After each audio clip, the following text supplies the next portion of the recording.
Hi, welcome to episode 5 of Mike's Minute. Are you a champion for your brand? A brand is the promise of an experience. If you go to Disney, you're going to experience the magic. But branding is not only for recognized businesses. A great brand is a reflection of what your company is and what it wants to be, and also how customers perceive it. Establishing a true brand takes time, hard work, and patience, but in the long run, it's going to pay off. And here's a few ways to help brand your construction business. Number 1, decide what you want to be known for. So does it have the best customer service, the best prices, best quality or equipment? Find something that you can build your business around and drive the message home.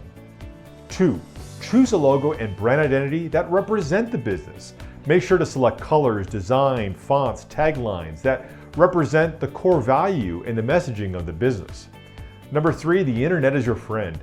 Once you have this name and logo that reflect the personality of the business, then it's important to go all in. Go all in on the internet with an updated website, use social media pages. These are just table stakes in today's tech-savvy marketplace. Remember that this is going to be your first impression. You need to make sure it counts because it's going to pay off and start generating leads for you. Hey, thanks for watching. Come back each week for new videos. Make sure to hit the subscribe button so you don't miss any of our educational content.